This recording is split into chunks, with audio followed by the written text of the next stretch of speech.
morning, everyone. Thank you so much for having me here, Savannah. Thank you so much for welcoming me. I'm perched precariously on this step for filming purposes. I hope that's okay and everyone can hear me. All right, just let me know at the back if I can raise my voice. It's a real pleasure and a privilege to be here to open the conference today. I'm assuming that most people in the room know Silvana or have spent some time with Silvana. We're only new friends. We met only a couple of weeks ago at an event, and Silvana, we sort of scurried off to a room and had this furious discussion about 10 minutes. But as I walked out, I thought, there's a good friend for the future. And anyway, now it turns out that I'm here talking to all of you. Silvana's very persuasive,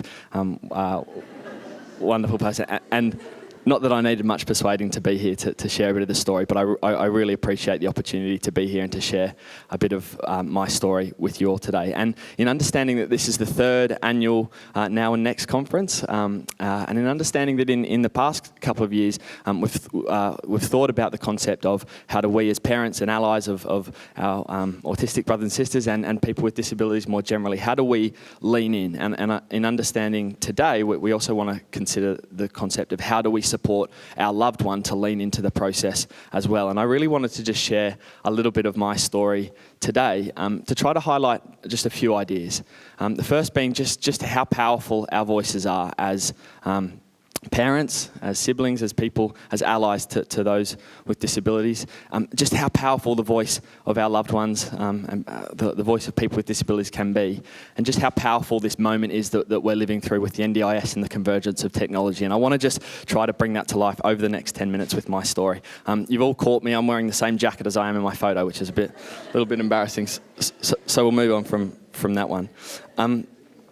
I'd love to, every time I talk about Hireup, the work I do, some of the perspectives that I have on the disability sector, I always start by telling my story, and it really starts with the story of my dad and my little brother.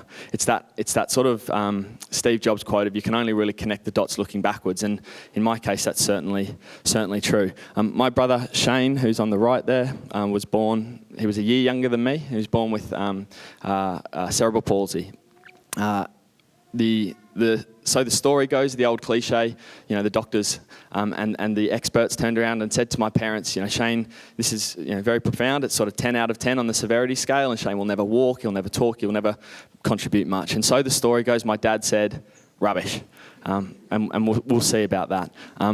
Really, the start of that powerful perspective that my mum and dad had really is amazing. Advocates for my little brother, but they were the sort of parents. I'm not sure. I often think would I have the same reaction in their shoes, but their reaction was to back themselves, and that they really, from the earliest days knew what they could achieve and what we could achieve as a family, and really set off in this pursuit of a good life for all of us as kids. I have an older sister, Laura, and Shane was my younger brother, really interestingly, at that time, my dad was working as a political journalist in Canberra for the Bulletin, and he stepped away from his job immediately and decided that he wanted to spend his life supporting Shane to live a really wonderful life. And I love to show people this photo because this is a really important photo to understand some of that perspective, and really the power in my parents' approach to saying, it's not Shane's disability that's going to be the challenge. It's the systems and the processes and the way that we think about this that's going to create the opportunities for Shane in his life. And that it's not a disability that defines someone. It's actually the way that we think about how to really think about really being included in your own life. And I love this photo because for those that might not be able to see it, I'll describe it. We moved over to England, and this is Shane in his wheelchair driving the lawnmower. And so the story would have been Shane would have turned around and said, I want to mow the lawn. And maybe my response at that point was, no, Shane, I'll mow the lawn, just come out and get involved. And my dad said, no, rubbish. Let's work out how we can do this. So they went off and found this dodgy old contraption of a wheelchair. And with a bit of lateral thinking, a bit of sticky tape, a belt, strapped it onto Shane's knee block, and off he went mowing the lawn. You imagine from a seated position how difficult it would be to sort of drive that lawnmower and to mow the grass. The point was that it might not have been the most efficient way to mow the lawn, but the point is, and you can see, and I love the photo because you can see in Shane's face the difference between being included, active member in your own life, and sitting on the sidelines of your own life. And that was my entire childhood. Really, the power of my parents' perspective to say, to think laterally about how we're going to move forward, and really in embracing the power of my brother's perspective in showing us the way. And really my whole experience growing up with my little brother was in him doing that, showing us what could be done. And it was us really embracing his perspective. And that was the sort of the wonderful life that we had all together. Very sadly, my dad passed away in 2006, very suddenly, and it was a real turning point in my life, because it became really apparent that for me, it was a real turning point, and I was a little bit lost. I was a bit off the rails at that point, and all of a sudden my purpose in life became really clear. It was this really clear opportunity to support my brother, to step up and to use my voice to support my brother to continue to live the best and most included life possible. We moved back to Australia, and it was when we moved back here that I realised that life for Shane, despite our mentality and despite the way that we wanted to approach it, life was going to be very difficult, or more difficult for Shane than it was for me and for my sister. I remember reading the Shutout report that contributed to the Productivity Commission work behind the NDIS that said, people with disabilities in Australia live desperate and lonely lives of exclusion and isolation. They are ignored, invisible and silent. And I'll never forget reading that quote in that report in about 2009, and just feeling for the people with disabilities and their families that have gone before and into the future, that it was just not acceptable, and that it wasn't right that my brother, just because he had a disability, would live a life anywhere near sort of exclusion and isolation. And it's really where I started to feel my power in connecting with communities like this, feeling my power and my sister's power with our brother to raise our voice and to create some change. And really, from that point, we sort of launched ourselves into the work. We launched an organisation called Fighting Chance, which is a not-for-profit here in Sydney. Supports about 500 young people with disabilities into work, which is an amazing organisation. There's offices around all around Sydney. And we also, a couple of years later in 2015, launched this platform called Hireup, which is an online service provider that gives people with disabilities and their families the power to find and hire and manage their very own support workers. We knew, especially in finding support, and I knew as a sibling, you'd have that experience of that sort of knock on the door, and you'd go and open the door not knowing who was there to support you for the day.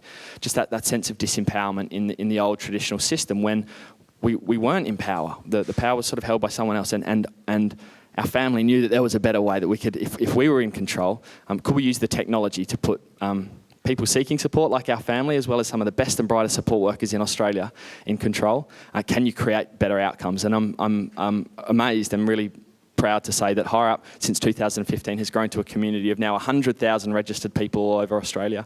We're processing millions of hours of support every year. There's a staff team of 200 people, which is really, really amazing. And incredible to think where it came from was that insight with my brother and my parents in thinking laterally and thinking differently about how we think about services and support. And yeah, it's a really exciting thing that we're doing there with Hireup. I think just to close, I'd love to just reflect on the power of this moment as well, because there's never been a moment like this, certainly not in Australia. The former minister, a guy called Dan Tehan, who was the Minister for Social Services, last year got up and said about the NDIS and about this moment that we're living through, that the NDIS is the greatest nation-building project on the face of the earth. And he said, over the next 10 years in Australia, we'll be investing $4 billion into the Snowy Hydro project. He said we'll be investing $75 billion in roads and rail and infrastructure projects that will keep Australia moving. And he said we'll spend $90 billion on the shipbuilding project. He said all of which are key pieces of economic development for Australia and will create jobs and opportunities. But he said all of those things will pale in comparison to the NDIS, where over the next 10 years we'll be investing $252 billion into the disability sector. He said it's a project that will change the face of Australian society on a level never attempted before in history. And I'm here today to say that with the power of this moment, with the NDIS, the incredible work that's been done to bring this moment about, with the power of converging technologies to allow us to think differently about services and supports like Hireup, that's putting people in control of their own supports for the first time, and with the power of the perspectives of people with disabilities, their families and their allies, many of whom are sitting in this room today, we can create a future that's very, very different from the past, and we can really seize this opportunity to create the world that we all want to live in. So I just wanted to say thank you all so much for having me here today. Thank you to Silvana for inviting me and for the work you do with Plumtree. I hope this is a wonderful conference and that we can really step into our power as parents, as families of people with disabilities themselves, to really seize this opportunity we have. Have a great day. Thank you very much.